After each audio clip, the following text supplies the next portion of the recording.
Salut à tous, on se retrouve pour une nouvelle vidéo de rénovation de la carte Rayquaza de l'Appel des légendes. On l'avait laissé sous les plexiglas pour aplatir la carte, après l'avoir mis sous l'humidificateur et après avoir passé le stylo chauffant. Aujourd'hui, on voit que la pliure a déjà été bien estompée et que le pli du haut est aplati.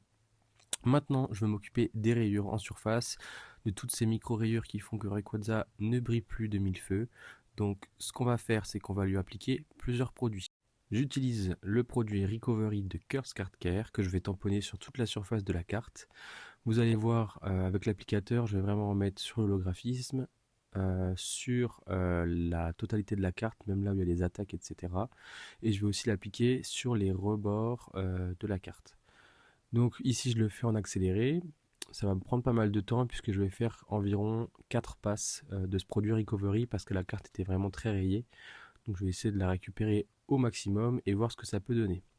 J'ai essuyé le surplus de produit avec une microfibre pour ensuite appliquer le polish de finition.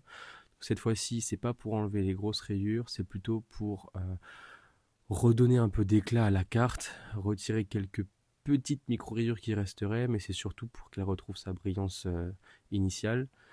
Ce produit-là aussi, je vais l'appliquer sur toutes les parties brillantes de la carte, donc l'image du Pokémon en lui-même, et aussi toutes les bordures qui sont aussi en holographisme.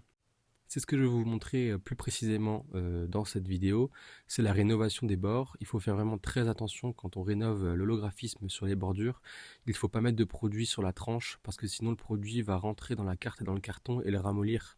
Ça peut être vraiment dangereux. Donc faites attention quand vous appliquez sur les bordures de la carte que ça reste bien sur la surface. Je vous montre le avant-après. Ici les micro-rayures présentes sur la carte avant le passage du recovery et du polish. Et voici les résultats après. Je suis super content de l'aspect de la carte. Moi, je vais encore essayer de traiter la pliure qui est au-dessus de sa tête, mais sinon, en termes de brillance, je suis satisfait. Donc, on se retrouve bientôt pour l'état final.